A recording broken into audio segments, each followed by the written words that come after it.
تین چیزوں کے متعلق فرمایا کہ لوگوں یہ تین کام مجھ سے پرے کر دیں گے، تمہیں دور کر دیں گے، ان چیزوں کے قریب بھی نہیں جانا۔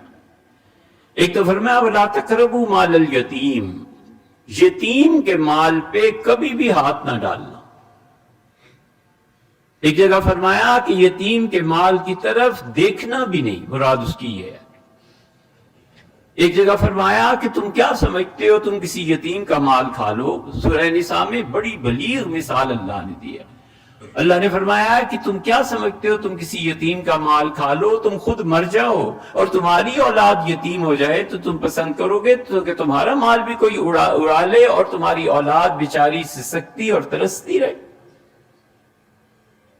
یتیم کا مال کھانا، مظلوموں کا مال کھانا،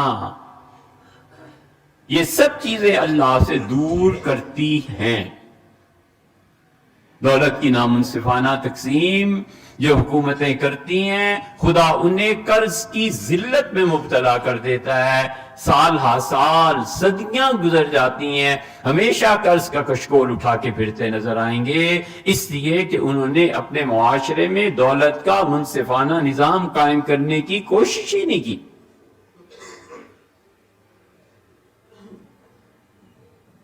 لوگوں کی ضروریات زندگی کا پورا نہ ہونا یہ اتنی سنگین غلطی ہے کہ حضور اکرم صلی اللہ علیہ وسلم نے فرمایا جس شہر میں ایک آدمی بھوکا سو گیا، ایک آدمی، اللہ اپنے فرشتوں سے کہتا ہے 40 دن کے لیے اس شہر سے امن اور امان کو اٹھا دو، جو بھی قتل کرتا ہے مطلب یہ ہے اسے میں نہیں روکوں گا، خون بہتا رہے، کچھ بھی ہوتا رہے، ایک آدمی بھوکا کیوں سو گیا؟ سیدنا عمر رضی اللہ عنہ جیسا آدمی ایک آدمی کو بھیک مانگے دیکھا، وہ مانگ رہا تھا، اس کے قریب گئے اور اسے کہا کیوں بھیک مانگ رہے ہو؟ اسے کہا آپ نے جو ٹیکس لگائے ہیں نا حضرت رعایا پہ تو میں کدھر سے ادا کروں گا، میں بھیک مانگ رہا ہوں۔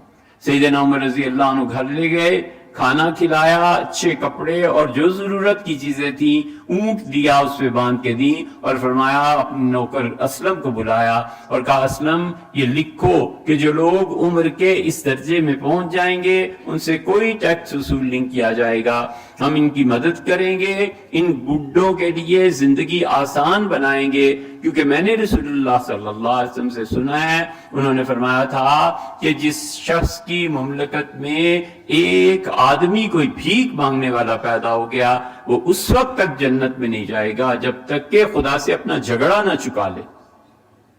میں نہیں چاہتا کہ خدا کے سامنے بحث کروں، مراد ان کی ہے۔ اس لیے یتیموں کا مال اللہ کہتا ہے کبھی اس کے قریب نہ جانا، یہ مجھ سے دور کر دے گا۔ اور دوسری چیز فرمائی کہ دیکھو تلک حدود اللہ فلا تقربوها، جو حدیں میں نے متعین کر دی ہیں نا اس حد کے قریب مت جانا۔ طلاق کی ایک حد مقرر کر دی ہے، ہو گئی، اب یہ کوشش میں نہ لگ جانا کہ کسی طرح یہ طلاق کینسل کروں اور پھر سے وہی چیز۔ اللہ نے مال کی حد مقرر کر دی، یہ مال کسی طرح میں زکوٰۃ نہ دے سکوں، کسی طرح میرا مال بچ جائے۔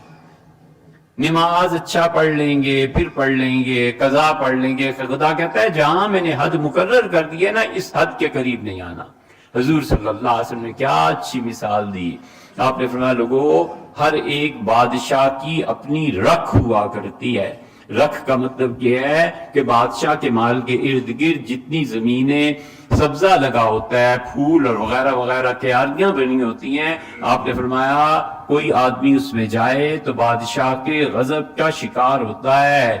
یاد رکھنا اللہ نے حدود مقرر کی ہیں اور یہ ساری رکھیں ہیں جو اللہ نے اپنے لیے رکھی ہیں، تم میں سے کوئی بھی اگر وہاں داخل ہو گیا تو اس نے اپنے آپ کو بالکل تلوار کی دھار پہ کھڑا کر لیا، عین ممکن ہے کہ بادشاہ کے علم میں آ جائے اور بادشاہ اس سے پکڑ لے۔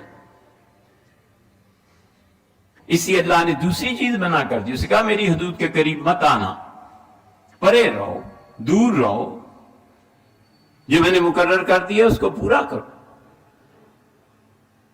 اور تیسری چیز جو مقربین بارگاہ سے ہٹا دیتی ہے اور دور کر دیتی ہے. اللہ نے فرمایا وَلَا تَقْرَبُوا الْفَوَاحِشَ مَا ظَهَرَ مِنْهَا وَمَا بَطَنَ.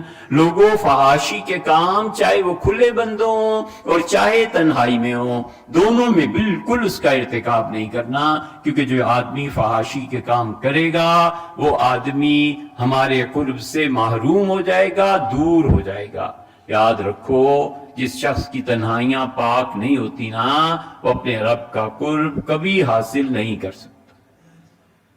پاک رکھو اپنی تنہائیوں کو، انسان بن کے رہے اپنی تنہائی میں بھی. جس شخص کی تنہائی پاک نہیں ہے وہ اللہ کی بارگاہ میں قربت کا درجہ نہیں پا سکتا.